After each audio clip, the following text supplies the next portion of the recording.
¿Qué tal? Muy buenas tardes a todos. Bienvenidos al panel de diálogo, corrupción y pobreza, instituciones para el desarrollo, previsibilidad y transparencia. Este es nuestro cierre de nuestro año de trabajo, donde todos los integrantes del partido GEN han buscado honrar la política y las funciones de representación a través de la formación, los equipos, justamente el diálogo y la construcción con otros, y la ejemplaridad en las conductas personales. Una vez más, nuestro cierre festivo para transmitirles buenos deseos está presidido por este espacio de reflexión y de diálogo para darle contenido a nuestra acción política. Por eso le vamos a pedir a la diputada nacional Margarita Stolbizer que se adelante. Ella va a hacer la presentación del tema y luego vamos a hacer la presentación de los panelistas. Bueno, muchísimas gracias. Tal cual decía Milén, la idea es que nosotros pensamos este cierre del año dándole un fuerte contenido político y de reflexión a lo que nos ha ocurrido durante todo este año. Para eso invitamos, y yo agradezco de manera especial, a 4 personas a las que consideramos especialmente amigas nuestras, pero que además valoramos por su alta capacidad técnica, profesional y por la sensibilidad que le ponen a cada uno de estos temas, a veces tan difíciles como son los temas de la economía o de la transparencia. Nosotros terminamos un año en la Argentina que ha estado lamentablemente y yo diría trágicamente marcado por la corrupción. Después vamos a ir viendo algunas de las consecuencias que esto tiene, el enorme impacto social que esto tiene, y por eso le hemos puesto como temática principal a este panel el tema de la corrupción y de la pobreza. Porque ese es el punto en el que nosotros nos queremos parar. Para nosotros la reivindicación de la transparencia como forma de gestión no es un concepto que compartimos desde visiones reaccionarias ni oportunistas, sino porque realmente creemos en el impacto, en que es necesario erradicar el costo social, el impacto social que hoy tiene la perversidad de las prácticas de corrupción adentro del Estado. Tenemos muchísimos ejemplos de esto, pero le hemos dado sobre todo centralidad en nuestra agenda a estas cuestiones. Hay muchas personas en nuestro país que viven excluidas del acceso a bienes elementales para vivir con dignidad, vivienda, agua potable, las cuestiones más mínimas para que realmente esas personas puedan ser reconocidas en sus derechos. Frente a esto, un Estado demasiado enchastrado en la práctica corrupta que no garantiza el acceso a estos bienes mínimos. Algunos datos muy generales en términos de números. Según el informe de percepción de la corrupción de Transparencia Internacional, Argentina ha obtenido una calificación de 2.9 sobre 10. Esto es la forma en que se traduce en otra cosa que no sea la confianza que los propios argentinos ven respecto de lo que nos pasa. Y acá también me quiero parar porque la idea nuestra es que este espacio de diálogo y reflexión termine con alguna conclusión vinculada sobre lo que nos pasa como sociedad y cuáles son las cuestiones que nosotros tenemos que cambiar a partir de cambiar una determinada cultura política y social. No hay posibilidad de resolver estas cuestiones solamente desde la política. Esto se resuelve si hay realmente una voluntad social de producir un cambio en este punto. Según un informe del Centro de Investigación y Prevención sobre la Criminalidad Organizada, la corrupción ha privado al Estado de sumas equivalentes a lo que nos costaría en conjunto asistir a los sectores más pobres. Otro de los informes que nosotros estuvimos analizando tiene que ver con la suma. Si uno toma la suma del dinero que durante estos años se ha destinado a subsidios, a la energía, al transporte, a la obra pública, y saca de ahí lo que comúnmente se puede considerar como un piso, una base de corrupción, pensando en un 5%, hay lugares que es mucho más, el equivalente a eso es exactamente lo mismo que la reserva internacional, el monto internacional de las reservas que tiene nuestro Banco Central. Ahora, también es cierto que esto tiene no solamente costos económicos tangibles de esta manera, sino que tiene además muchísimos costos en la pérdida de la confiabilidad que tiene que tener un país, la pérdida de previsibilidad. Tiene costos porque todo eso significa menos inversiones y obviamente menos trabajo. En estas cuestiones siempre el hilo se corta por lo más delgado. Lo más delgado son siempre los sectores que no tienen capacidad de defensa propia. Y eso es para nosotros el punto sobre el cual nosotros queremos sensibilizar en este tema. En cuanto a la obra pública, hay un informe de hace pocos días que se ha dado a conocer en una comparación sobre cuánto cuesta el costo del kilómetro de carretera de red vial en Europa y cuánto en América Latina.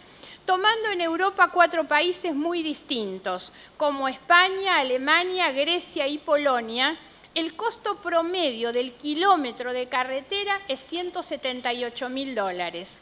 Cuando trasladamos eso a América Latina y tomamos 4 países también distintos, México, Perú, Bolivia y Argentina, los costos se van a las nubes. El costo promedio del kilómetro de carretera en América Latina son $970.000, más de 7 veces más de lo que cuesta en Europa. Sin embargo, cuando uno analiza los por qué, la verdad es que América Latina tiene incluso costos de mano de obra mucho más baratos. Lo que nos pasa entonces solamente se explica por el lado de la corrupción.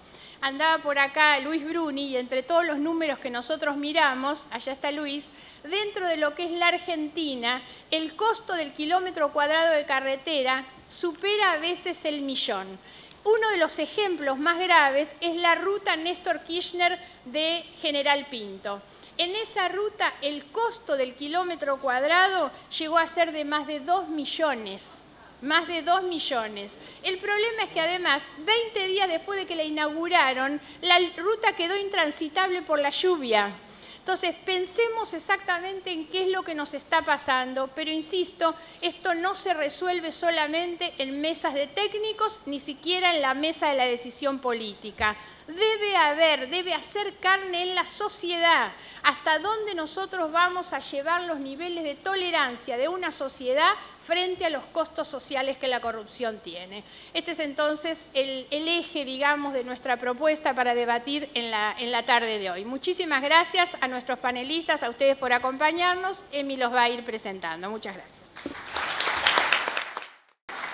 En primer lugar, vamos a presentar a Cristina Calvo. Ella es una economista volcada en la atención de cuestiones sociales. Trabajó con jóvenes, con mucha experiencia académica en el país y a nivel internacional. Y le vamos a pedir que nos hable sobre el costo humano y social de la corrupción. Cristina, ¿nos puedes contar cuál es el efecto en los sectores más vulnerables y de qué forma la política tiene que abordar esta problemática? Tenés la palabra. Bueno, muchísimas gracias a Margarita y también no solo por la invitación, sino también por compartir este panel con personas que tengo que decir, no solo aprendo de los conocimientos, sino que admiro en cuanto a su compromiso político y ciudadano. Es una pregunta clave porque incluso más allá de lo que nosotros hoy podemos aportar como análisis y reflexión acerca de la necesaria interrelación entre pobreza, corrupción, previsibilidad y transparencia en cuanto a reglas de juego que puedan dar un marco a un auténtico desarrollo humano, bastaría tener acá, ¿no?, o invitar a las víctimas, víctimas de Once, de Cromañón y recientemente a las víctimas de las inundaciones. Inundaciones en la mayor parte del conurbano bonaerense, Luján, La Matanza. ¿Qué pasaba con esas víctimas? Si bien esta vez las inundaciones afectaron distintos estratos sociales, cuando uno escuchaba, ¿no?, a los más vulnerables, a los que siempre pierden, decían claramente, es la enésima vez que tenemos que empezar de cero. Y a la vez que aparecía esa constatación, por otro lado, ¿qué surgía como evidencia? O la desidia del gobierno local, nacional o provincial, porque había partidas presupuestarias subejecutadas o no ejecutadas, o la corrupción, porque en proyectos de infraestructura, en saneamiento, en preservación de humedales, en pavimentación, muchas veces aparecían 3 y 4 veces ejecutados. O sea, había 3 y 4 veces partidas de dinero que en lugar de ir en forma de redistribución a la gente, habían ido al bolsillo de alguno. Entonces, los análisis y las reflexiones hoy tienen todo, digamos, un soporte porque, digamos, la realidad está gritando que la corrupción mata, la corrupción profundiza la pobreza y que es necesario entonces arbitrar reglas de juego, instituciones, como decimos, para un auténtico desarrollo humano. ¿Qué es lo que agrego al análisis? La necesidad también de una visión, ¿no? De una visión política, que tiene que ver con empezar a compartir nortes. Porque muchas veces, suponiendo en los casos en que haya habido también buena voluntad, o sea, falta voluntad política, pero en los casos en que haya habido buena voluntad, lo que se revela también es una insuficiencia en el abordaje, ¿no? De la integralidad de lo que implica la pobreza y la exclusión. Entonces hay como 2 grandes preguntas que tienen que ver con nuestro país y que serían, en primer lugar, ¿cuáles son las barreras estructurales, ¿no? Que nos están impidiendo integrar núcleos duros de marginalidad, no obstante haber vivido ciclos de bonanza en lo económico y también inicios de políticas sociales de un carácter universalista? Entonces, primera pregunta, ¿cuáles son las barreras estructurales? Y la segunda tiene que ver también incluso hasta con preguntarnos si tenemos capacidad como sistema político, económico, argentino, romper realmente con estas desigualdades persistentes desde un punto de vista también de definición política. Estas 2 preguntas no las estamos haciendo solamente en Argentina. Calculen que en toda América Latina, entre 1990 y 2009, si bien ha crecido el PBI per cápita, pero con una muy alta volatilidad, y bajó la pobreza de ingresos, ¿no? Lo que se llama la pobreza absoluta, sin embargo, la desigualdad prácticamente no se ha movido. En 1990 a 2009, según los datos del Banco Mundial, la CEPAL, era 0,498 en 1990 y ahora es 0,495, ¿no? O sea, hay una cuestión que tiene que ver con una serie de factores que hacen que, no obstante, indicadores de crecimiento y cambios en signos de redistribución de la riqueza a través de políticas universales, esto no se modifica. Sociológicamente, históricamente, han convivido distintas categorías, ¿no? Se habla de pobreza, de marginalidad, de vulnerabilidad. Yo quiero detenerme un poco por la cuestión de la exclusión, porque la exclusión tiene que ver no solo con el lugar que ocupa la pobreza, o sea, en relación a la pobreza de ingresos, a lo material, sino que el excluido es el no formar parte, ¿no? No formar parte de un grupo, de un espacio cultural, de un territorio, prácticamente no ser, no solo el lugar que ocupa dentro de la pirámide, sino no estar dentro de la pirámide. Entonces, cuando hablo de la deficiencia en el abordaje integral de la exclusión, es porque, digamos, en mi opinión, hay como una triple fractura que genera la exclusión, que hace que algunos participen de la dinámica social y otros no. Esta triple fractura tiene que ver, primero, con factores estructurales.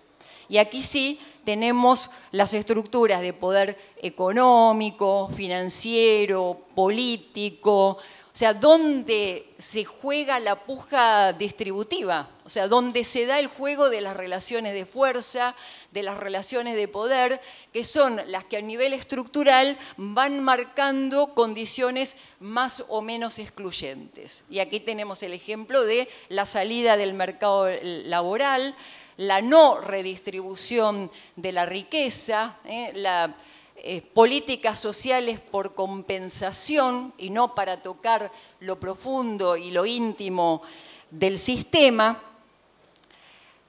la asignación del gasto público, O sea, la definición de los presupuestos públicos, como decía Margarita, ¿no? Acá cuando se habla de revisar el gasto público, tiene que ver precisamente con qué se prioriza, ¿no? Si la seguridad social va a seguir pesando desde un punto de vista mayormente contributivo o va a ser una priorización de la orientación de las políticas sociales, o sea, cuánto se va a ir por contrataciones, sobreprecios, ¿no? Transferencias al Poder Ejecutivo sin asignación específica. O sea, el factor estructural es donde se conforman los oligopolios, los monopolios, tanto del sector privado como del sector estatal, donde se define la política monetaria, donde se define la inserción con el sector externo.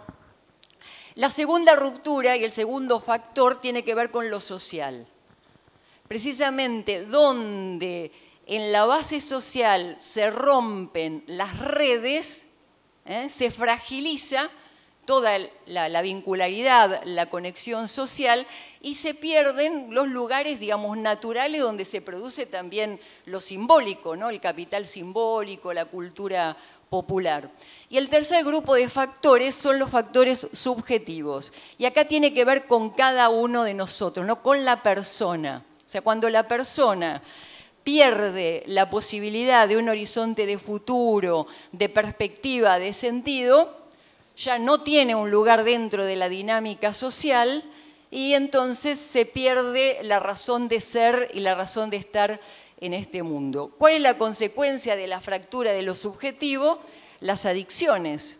La adicción al alcohol, al juego, a la droga, que toca todos los estratos sociales, pero digamos, más allá de que en los sectores más empobrecidos son presa también de la criminalidad organizada, la falta de oferta, digamos, y de posibilidades de otra perspectiva que le puede dar la economía del mercado, se la da mucho mejor la criminalidad organizada y también eso dificulta la posibilidad de tener proyectos de futuro y proyectos de vida. Algunos datos nada más como para que vean la importancia de la convergencia de estos tres factores, los estructurales, los sociales y los subjetivos.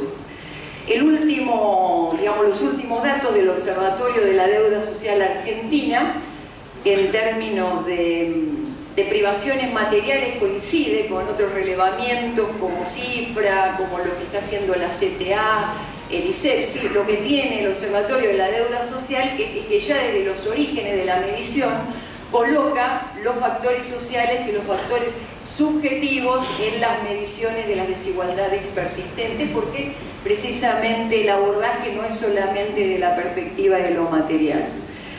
Y no solo es importante los datos, sino la desagregación de los datos, porque muchas veces, ¿no? Un poco como decía Umberto Eco, ¿no? Umberto Eco decía que la estadística es la disciplina que si en una ciudad hay 2 personas y 2 pollos, si una persona se come 2 pollos y una nada, es capaz de decir que el consumo promedio del pollo es de 1 por persona. O sea, un promedio puede ocultar que alguien se murió de hambre si el único recurso que tiene para comer es el pollo. Entonces es bueno cuando estamos juntos así, teniendo datos que son personas que están detrás, desarmar un poco los datos. Entonces, fíjense lo que es solo inseguridad alimentaria.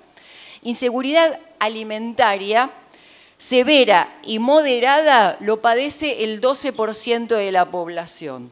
Ahora, fíjense la incidencia en el estrato medio alto es el 0,5%, o sea, ni siquiera el 1% de la población en el estrato medio alto sufre de inseguridad alimentaria severa y moderado. En el más bajo es el 30%.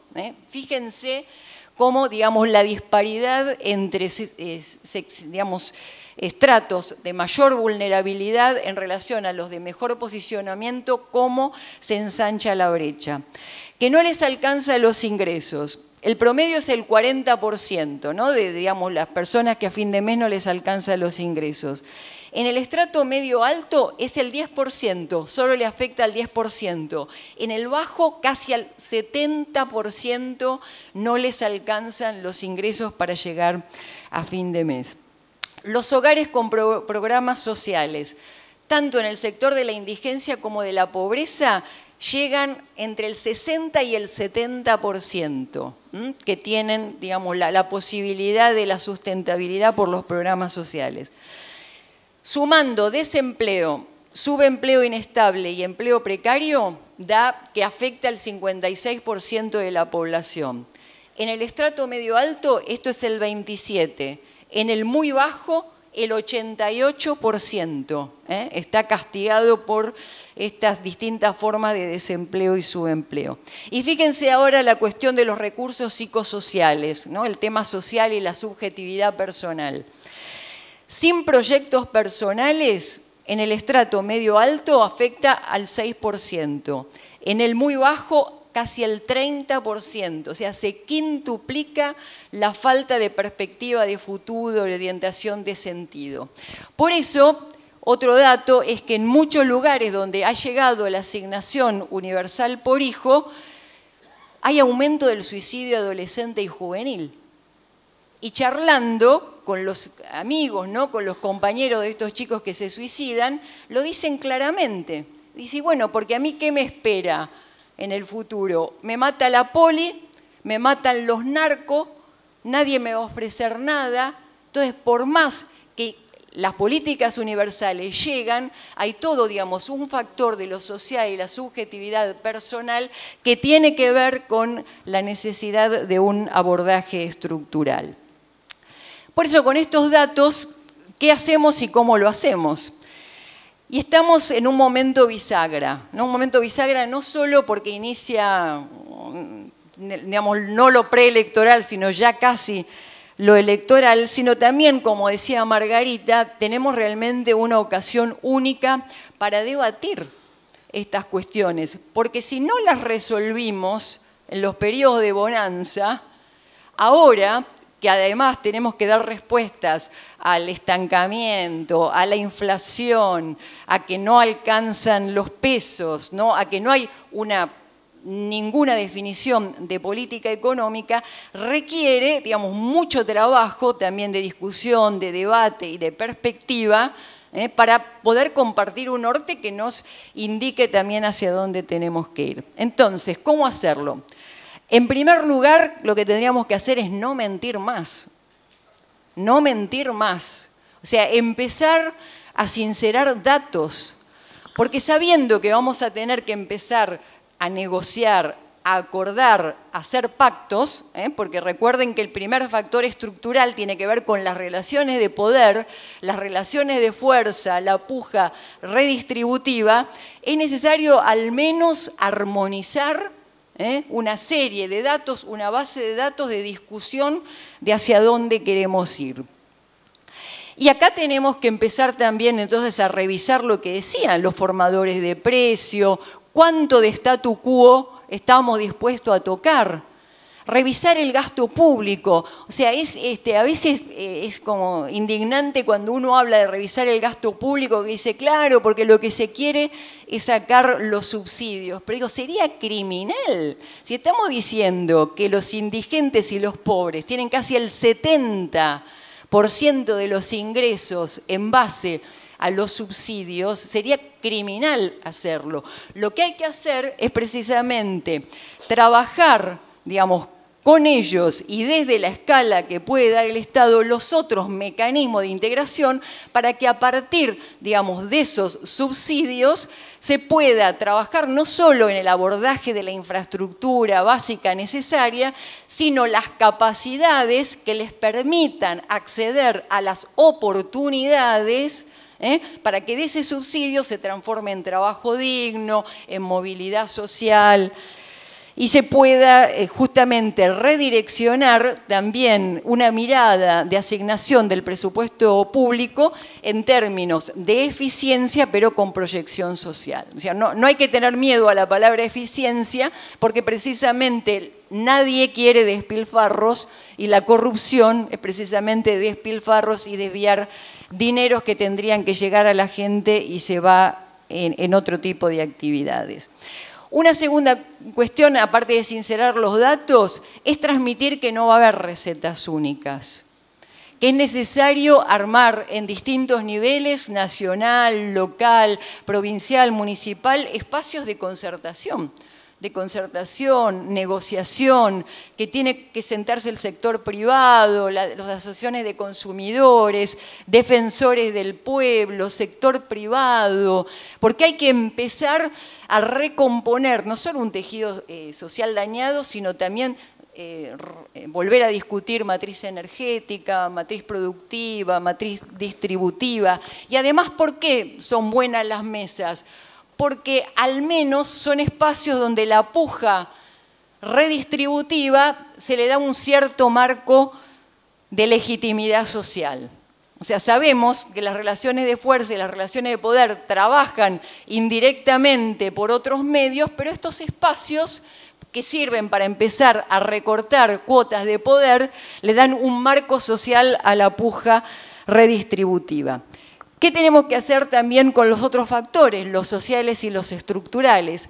Aprovechar la extraordinaria base de datos que nos están dando las políticas universales. O sea, alrededor de la asignación por hijo y de otros programas buenos, digamos, que hay, tenemos una formidable base de datos para los cuales poder intervenir, como decíamos, en función de dar cuotas de poder a la ciudadanía, a los más vulnerables, para que sean ellos los que empiecen a codiseñar también la salida de la situación en exclusión en la que se encuentran.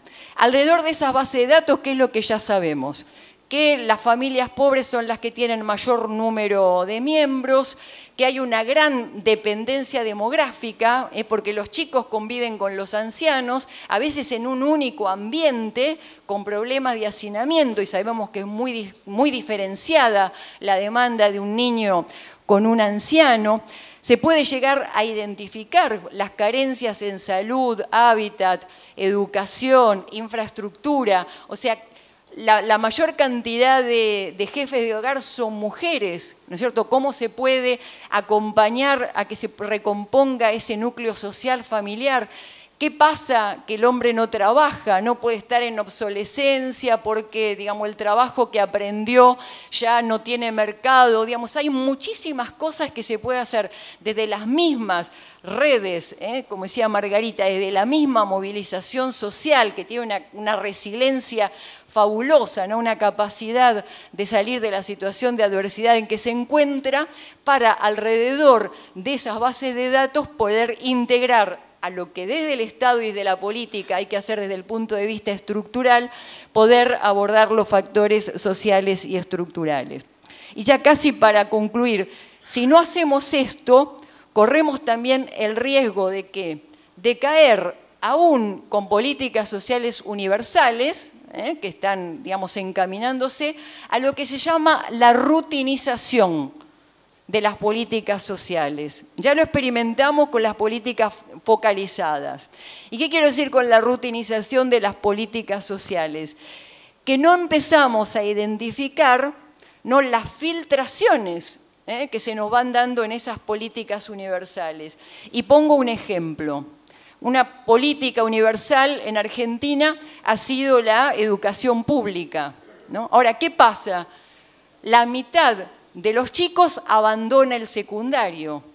Entonces, una política universal que está minada por una función redistributiva de riqueza, porque la riqueza no es solo el ingreso, sino que la educación también es una riqueza que hay que redistribuir, que está minada dentro de una política social universal. Otro factor que mina políticas universales es el clientelismo. La asignación universal por hijo, hasta que no sea por ley, hasta que no sea realmente una política social universal, sabemos que quienes reciben la asignación universal por hijo, pero no están, digamos, dentro del marco oficialista, no reciben otras cosas.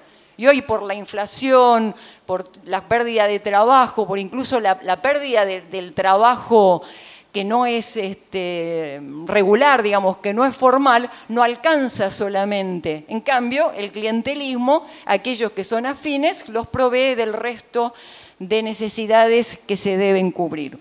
Entonces, tenemos por eso un desafío fundamental, ¿no?, en este momento bisagra, y que tiene que ver con eso, identificar los qué, pero fundamentalmente profundizar los cómo, que tiene que ver con la generación de un proceso virtuoso donde, además de la voluntad política, de realmente querer transformar la realidad fundamentalmente de los que más sufren, generemos, digamos, también una recuperación de la confianza y una coordinación de los intereses donde todos nos pongamos a trabajar por el interés común. Muchas gracias. Muchísimas gracias, Cristina. Ahora es el turno de presentar a Martín Tetaz.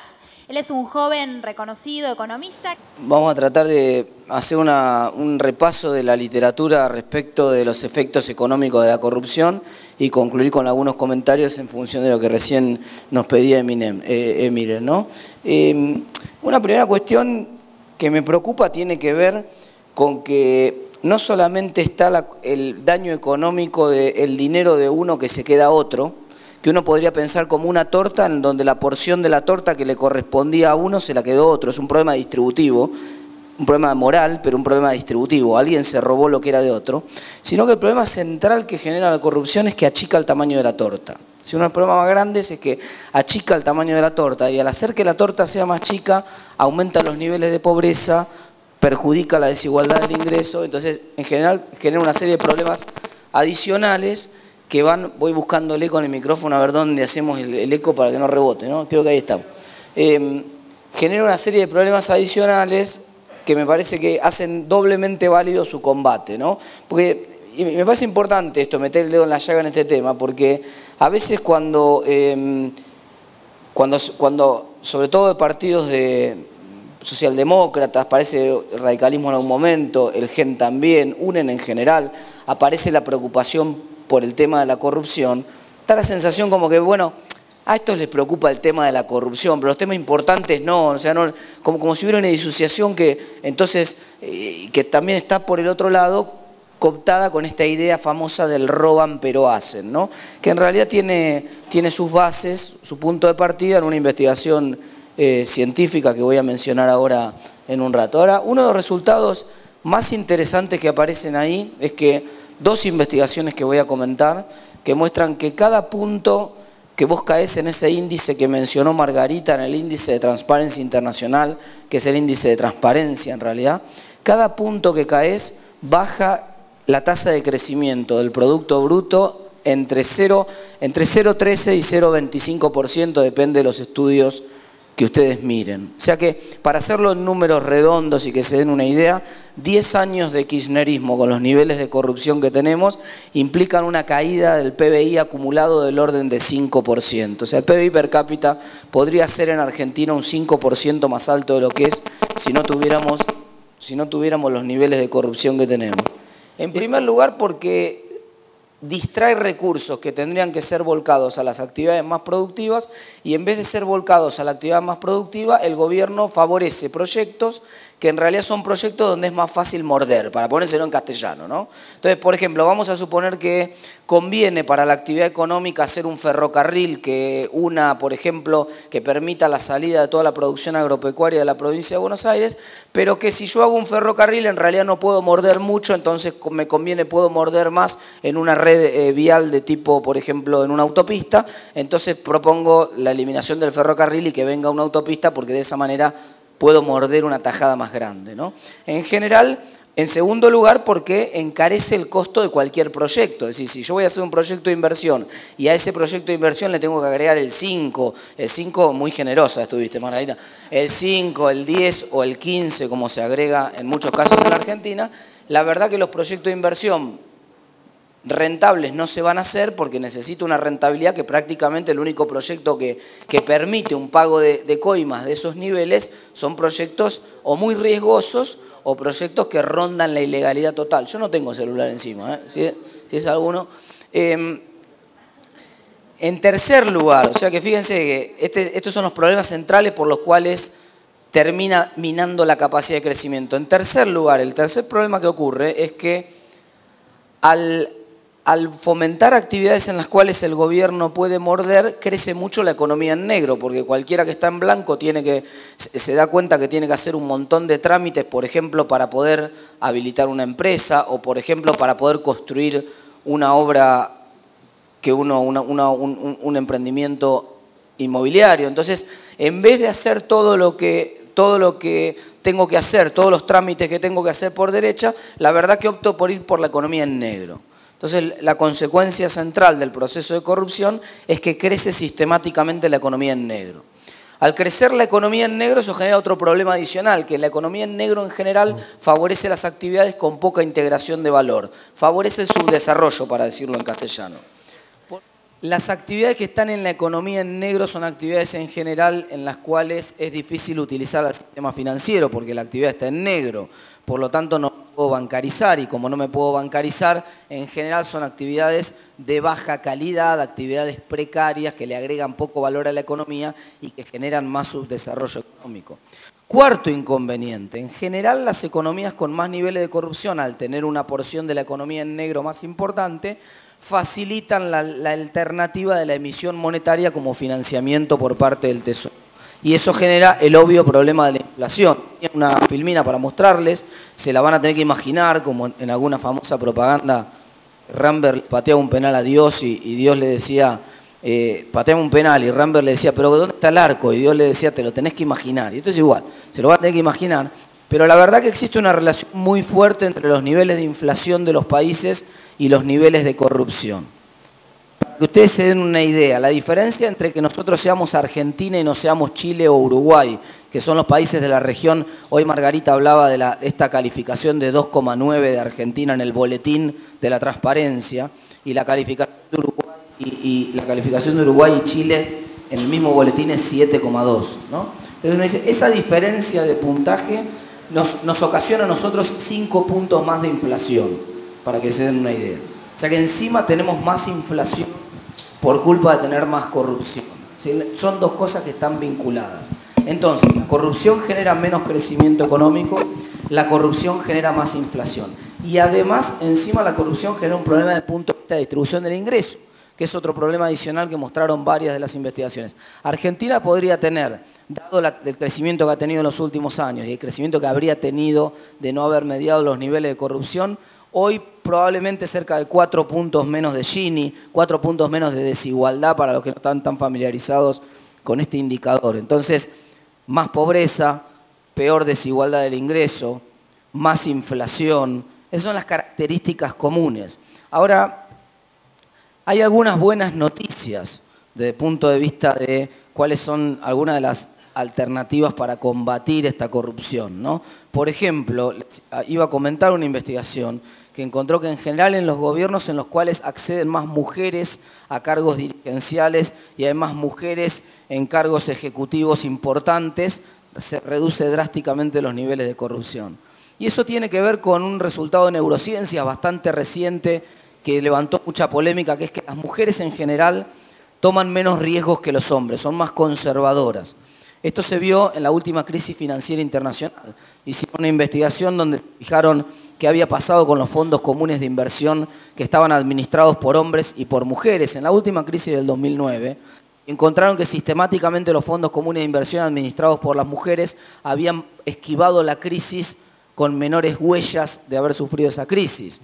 O sea que en general las mujeres tomaban inversiones mucho menos riesgosas, mucho más prudentes. Si ustedes ya saben que cometer un acto de corrupción es cometer un acto de corrupción.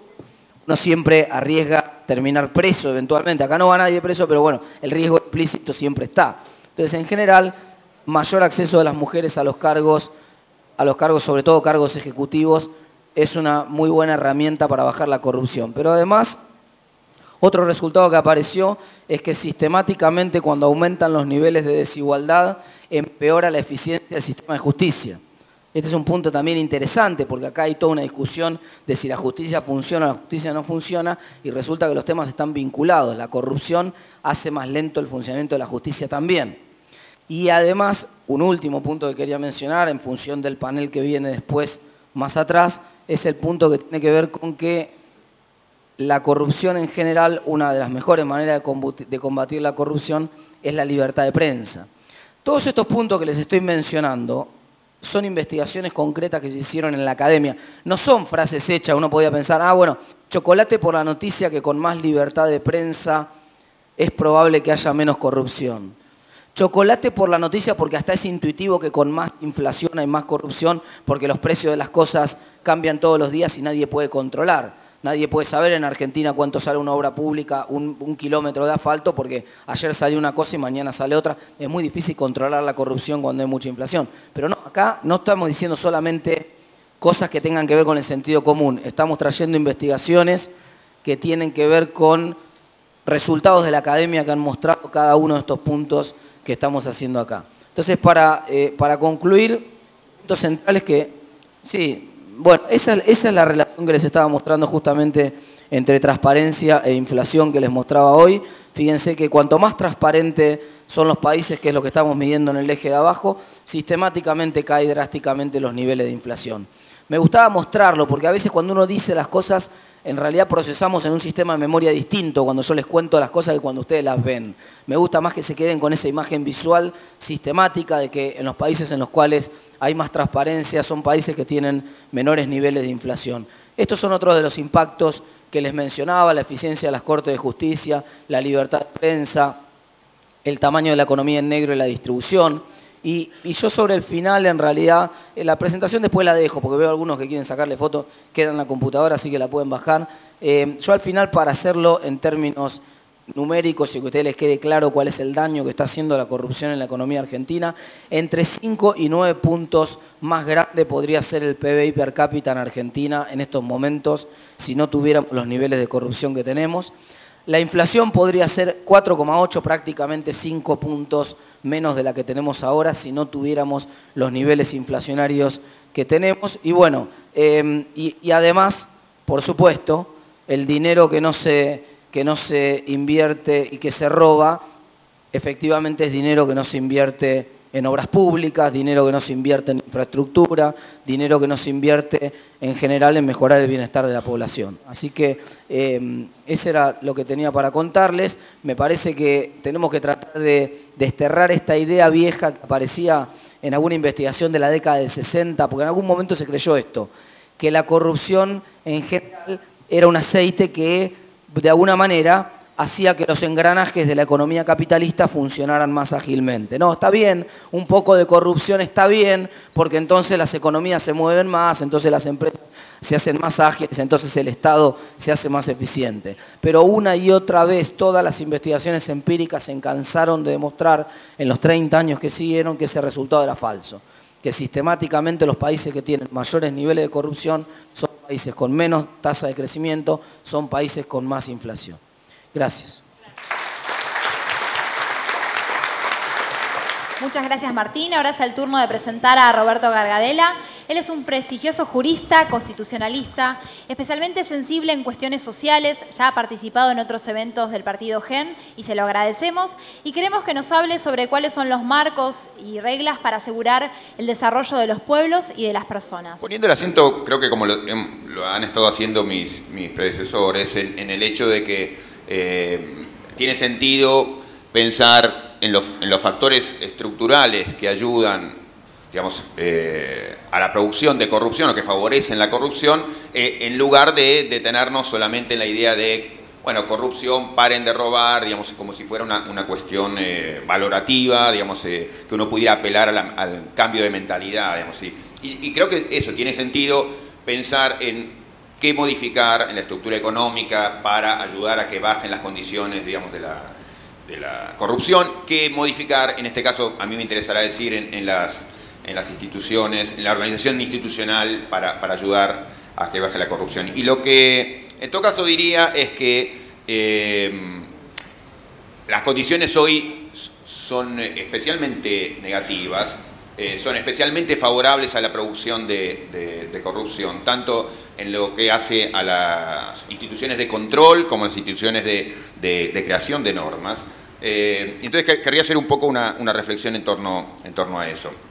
Mi balance general será que, digamos, es un balance en un punto pesimista en cuanto que creo que, digamos, tanto por la estructura institucional que hoy tenemos como por las condiciones sociales que rodean a las instituciones, me parece difícil en estas condiciones pensar, no en un cambio, porque yo creo que los cambios son posibles, pero en estabilizar cambios interesantes. O sea, yo creo que las condiciones que nos están dejando, que nos han dejado con esta década, digamos, son especialmente negativas no para hacer posible un cambio, sino para hacer posible un cambio interesante, estable, ¿no? que se mantenga en el tiempo. Entonces, algunas reflexiones rápidas al respecto. Primero, bueno, un punto que supongo que enfatizará o me ayudará a enfatizar Manuel, que es el modo en que se han vaciado las instituciones de control, digamos, tanto él tuvo un protagonismo en lo que era la Fiscalía de Investigaciones Administrativas, digamos, en la Oficina Anticorrupción, pero también, digamos, si uno piensa en la Defensoría del Pueblo o en los modos en que está organizada o incentivada, digamos, la Fiscalía, el Ministerio Público hoy, hacen especialmente, digamos, insensible a nuestras instituciones a la detección de corrupción, sino las hace directamente funcionales a la producción de corrupción. O sea que en las instituciones de control hay un vaciamiento muy, digamos, que ha llegado a los organismos internacionales, inclusive, digamos, como queja de hay una actitud muy militante de desfavorecer al funcionamiento de los organismos de control. Junto a eso, digamos, se da otra novedad, que es una novedad especial de esta década, y es que al deficitario funcionamiento que ha caracterizado al Congreso argentino, como otros congresos en el mundo, digamos, se ha radicalizado eso de un modo muy notable, y especialmente enfatizado en los últimos años en estos modos que han tenido que ver con formas de creación de leyes sin discusión, ¿no? De diversas maneras, inclusive a veces como ridiculizando, tergiversando, digamos, la misma idea de discusión, minimizando la idea de discusión que está, digamos, demandada constitucionalmente. O sea que hay un problema que es también constitucional cuando no se discute, pero un punto que me gustaría hacer a mí, o al menos, digamos, de las puntualizaciones que me gustaría hacer sobre la cuestión, es que la falta de discusión parlamentaria y el hecho de que, digamos, se hayan aprobado códigos como el Código, digamos, Procesal Penal o el Código Civil en 5 minutos, obras que requieren, digamos, que requerirían discusiones de años, discusiones y ponerse de acuerdo porque disentimos y porque disentimos razonablemente, digamos, cosas que se han hecho a las apuradas, innecesariamente, digamos, es que la falta de discusión viene de la mano o se explica en parte por la necesidad de fijar acuerdos con ciertos sectores, digamos, que están presionando por ventajas propias. O sea que, digamos, el hecho de que, por ejemplo, se hayan hecho en algún momento una audiencia pública en torno al Código Civil, pero luego se cierra la audiencia pública y se hace cualquier otra cosa, bueno, no se le puede decir a uno, pero ya hemos hecho una audiencia pública. No, mire, la audiencia pública no tiene sentido para hacer una terapia de grupo. Tiene sentido porque nos interesa ponernos de acuerdo sobre temas difíciles. Entonces, si usted cerró la puerta y luego lo que hizo es sentarse con el empresario minero para ver qué tenía que hacer con el derecho al agua, bueno, ya todo el problema está ahí, entonces no tiene sentido que haya hecho una audiencia pública. Normalmente no se han hecho audiencias públicas, pero cuando se han hecho de este modo, digamos, haciendo la audiencia pública como terapia, digamos, sin conexión ninguna con cuál es la razón por la cual estas quejas que se escucharon en la audiencia, digamos, no son sostenidas, por qué que me rechazó el argumento, por qué no tomó en cuenta esto, por qué a la luz de todas las críticas que hubo, por ejemplo, en materia de derechos indígenas no se hizo tal o cual cosa. Entonces, en ese sentido, ha sido, creo que una marca de época esta idea, digamos, de pasar por encima con la mayoría. Y eso, digamos, no es algo solamente doloroso en términos democráticos, sino que es algo que amenaza la misma constitucionalidad de las normas. O sea,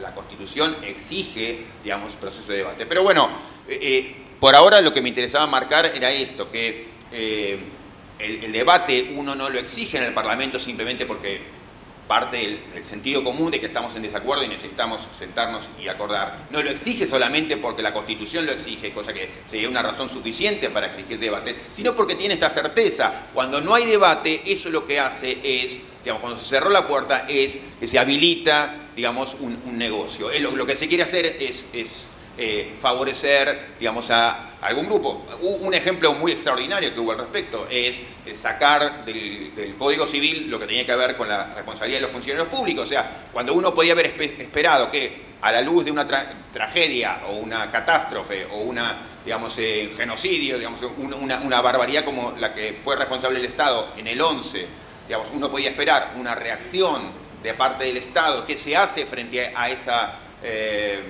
digamos, esa cantidad de muertes, 50 muertes, digamos, que hubo y que de la cual fue corresponsable el Estado. Bueno, la respuesta institucional terminó siendo, digamos, el limitar la responsabilidad de los funcionarios públicos frente a este tipo de hechos. Y eso es una muestra, o sea que cuando la sociedad civil no tiene la posibilidad de desafiar lo que se está haciendo, cuando no está abierto a los ojos públicos, digamos, qué se está discutiendo sobre tal cual cosa, por qué, digamos, cuando no se escucha al que piensa distinto, bueno, lo que tiende a ocurrir es esta cosa. Entonces uno no es que defiende el debate público porque quiere que los legisladores se conviertan en los legisladores ingleses tomando el té a las 5 de la tarde, digamos, y poniéndose de acuerdo mientras escucha música clásica. Lo hace con la desesperación de que la certeza de que la no discusión se traduce en negocios privados. Entonces, ese tipo de reacciones es la que genera que uno se moleste frente a esta característica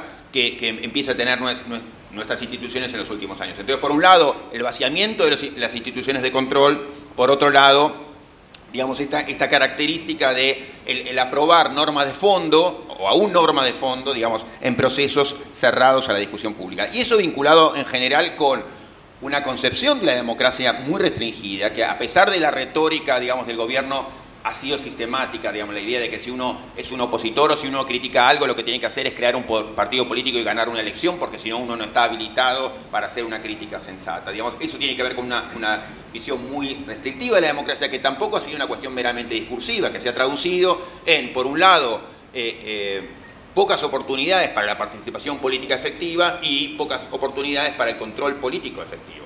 Entonces, ese es el marco institucional muy deficitario y muy, obviamente, favorable a los negocios privados. El punto, digamos, un último punto sobre la cuestión, es importante también por lo siguiente, porque uno a veces le exige al ciudadano, bueno, a ver entonces ahora cómo votan.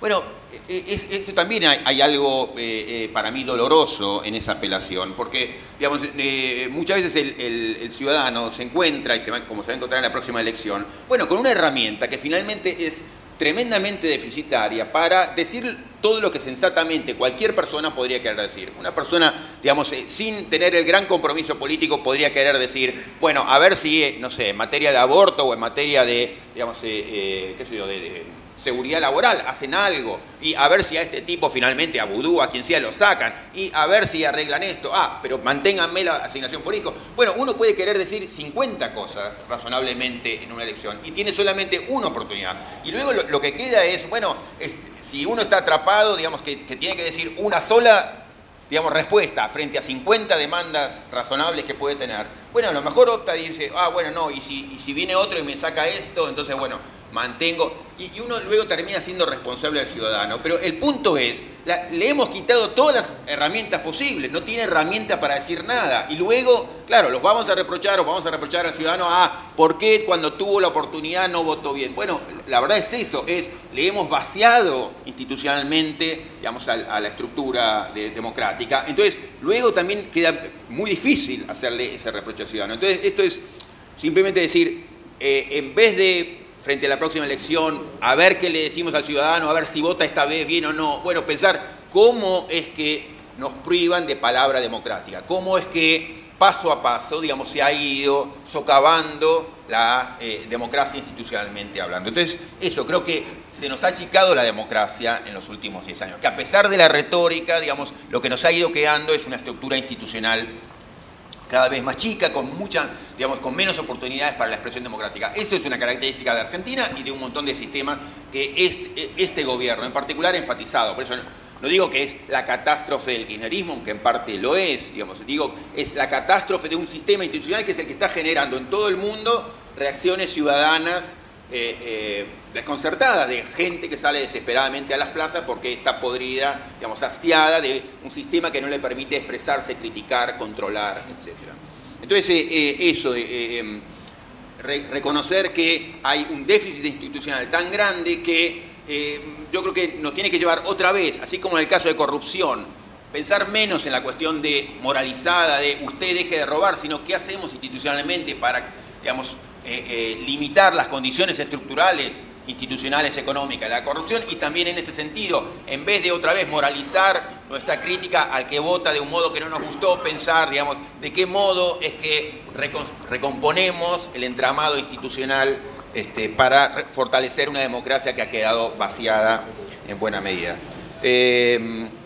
Un último punto, en todo caso, digamos, me interesaba expandirme, pero lo resumo rápidamente, digamos, la idea de que no es que simplemente, digamos, no es simplemente, pero digamos, el problema no se reduce a una mala estructura institucional, sino que entiendo que las condiciones sociales que rodean a ese marco institucional son especialmente deficitarias, y es que lo que me hacen ser pesimista en ese sentido, en ver la dificultad para, digamos, conseguir acuerdos de cambio estables. Y doy una, digamos, tenía anotada varias, pero doy una particularmente preocupante que tiene que ver con lo que ambos señalaron, que es con el mantenimiento de niveles de desigualdad muy altos, que no eran característicos en la Argentina, digamos, de mediados del siglo XX, o que no fueron característicos de Argentina durante unos 50 años.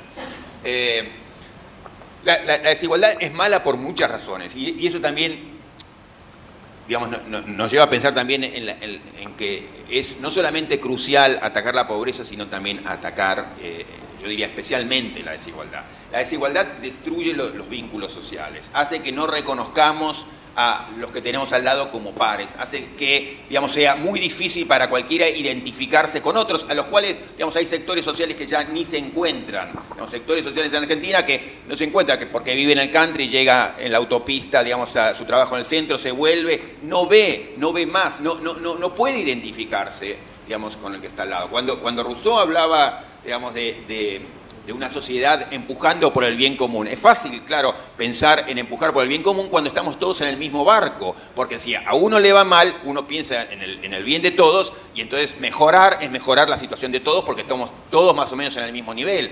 Ahora, cuando tenemos un barco quebrado de este modo, cuando algunos, digamos, van a poder llegar al bote salvavidas y otros no, bueno, a algunos ya no le importa más, digamos, no le interesa que el hospital público funcione, que la escuela pública funcione, y ve que cuando, digamos, se le quita, entre comillas, algo para que se mejoren los servicios públicos, se le está quitando algo que es propio y no tiene por qué sacárselo.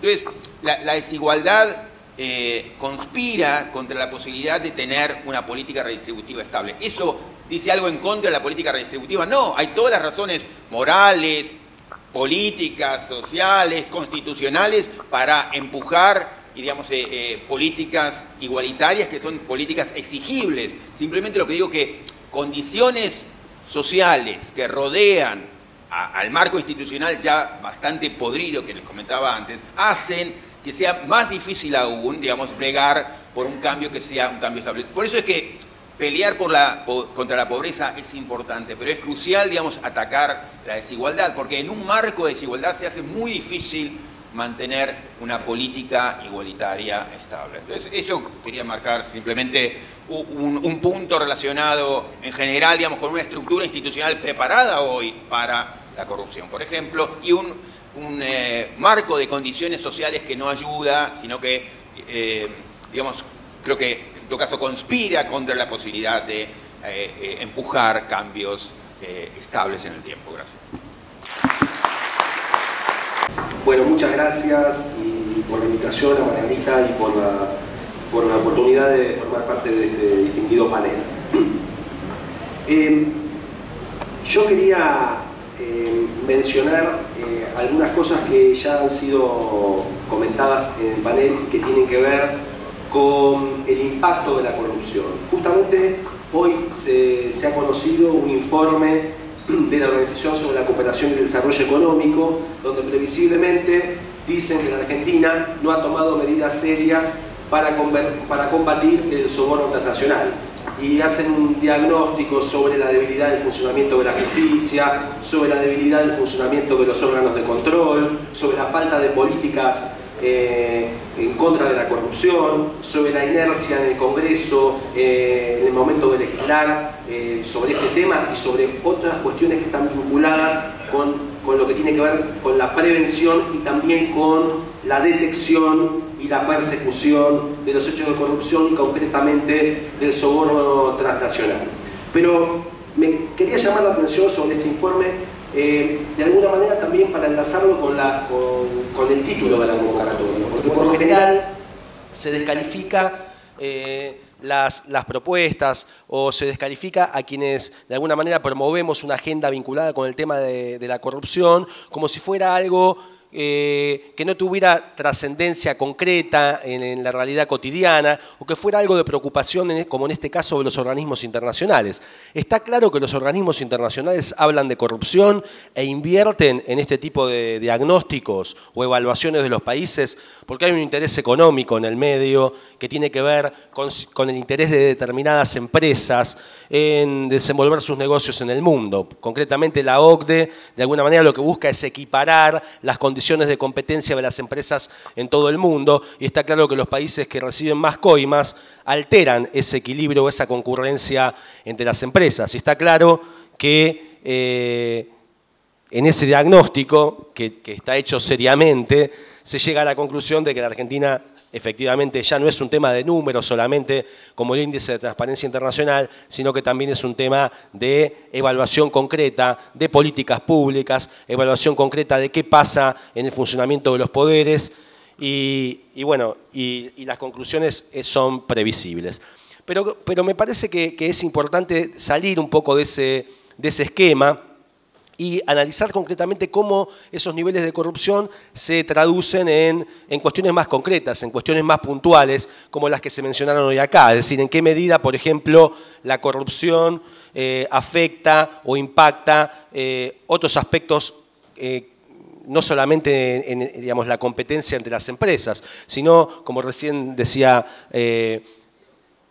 Martín, concretamente cómo se traduce esto en una reducción del crecimiento de la economía, cómo el dinero sale muchas veces del país y por supuesto no se utiliza o no se reinvierte en hacer más productiva esa economía, cómo las decisiones del Estado varían de acuerdo con otro tipo de incentivos que no son los incentivos propiamente económicos, sino que tiene que ver con a dónde se puede coimear más. Y lamentablemente se puede coimear más en aquellas actividades que no se traducen de manera directa en elevar o reducir los niveles de desigualdad, en mejorar la calidad de los servicios, en determinadas actividades que son esenciales para que cambiemos esta situación de desigualdad.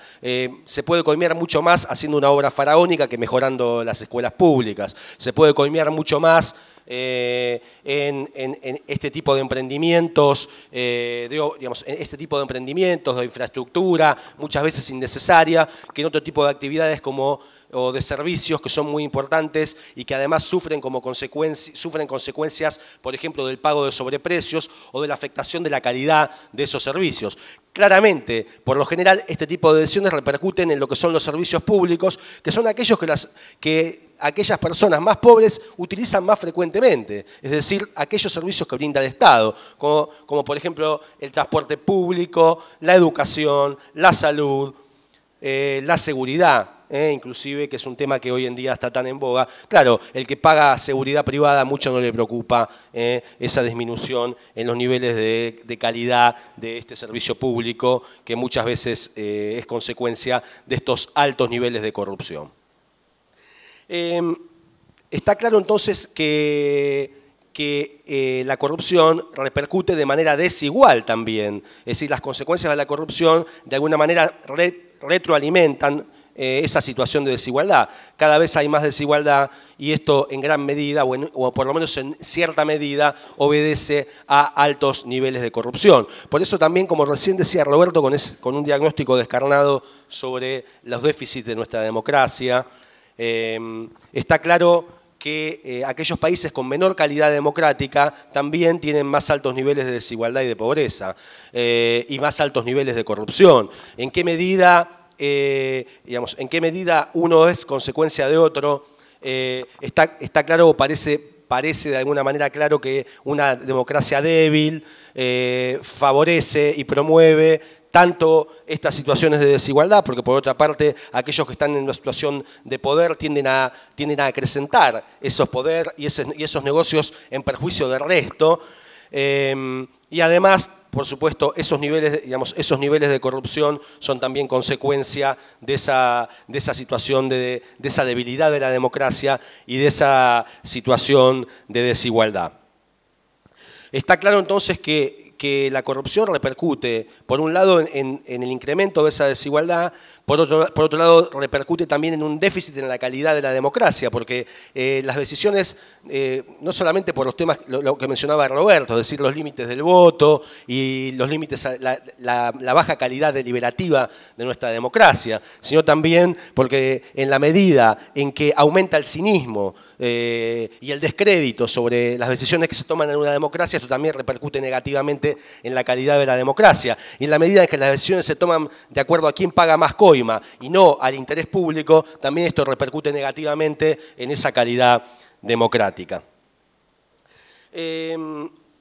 Por supuesto, sin llegar a extremos, quiero mencionar dos ejemplos que realmente me parecen importantes o interesantes para mencionar y que también tienen que ver con un ejemplo que revela con ejemplos que revelan en qué medida altos niveles de corrupción también implican o se traducen en el abandono por parte del Estado del deber de cuidado que tiene sobre los habitantes, sobre los ciudadanos. Y voy a mencionar un par de casos, algunos uno que me ha estremecido y otro que me tocó vivir personalmente. Uno que tiene cierta actualidad. Hace poco se difundió que en Liberia, uno de los países afectados por la epidemia de ébola, uno de los factores que contribuyó a propagar la epidemia fue la corrupción de aquellas, se estableció un sistema en el cual, a fin de que no se propagara la epidemia, los cadáveres que eran consecuencia de la epidemia no se devolvieran a la familia, sino que directamente se enterraran. Pero ¿qué pasa? Los encargados de emitir esos certificados vendían esos certificados por unos pocos pesos a requerimiento de determinadas familias, abandonando ese deber de cuidado frente a la propagación de la epidemia. Por $40 se vendían los certificados que decían que esos cadáveres estaban libres de ébola, para pensarlo. Quiero mencionar otro ejemplo que tiene que ver con un ejemplo que también tiene que ver con el cuidado por parte del Estado en relación con el desarrollo de determinadas organizaciones criminales, por ejemplo en Centroamérica. Cuando me tocó trabajar en la Comisión Internacional contra la Impunidad, en un allanamiento, casualmente, se encontró toda la contabilidad de una de las células de los Zetas, que es una organización de narcotráfico que actúa en México y también en el límite con Guatemala. Lo interesante, lo que aparecía en la contabilidad, era cuánto cobraban de coima cada uno de los policías de las 3 comisarías que actuaban en la región en la que actuaban los Zetas.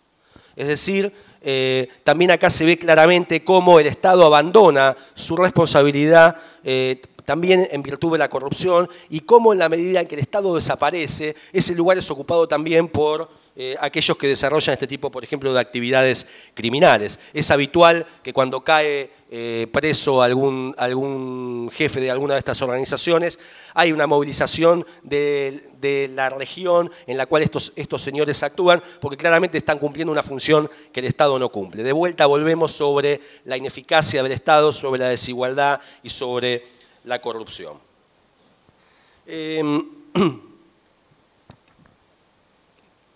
¿Qué hacer frente a esto? Un poco la pregunta.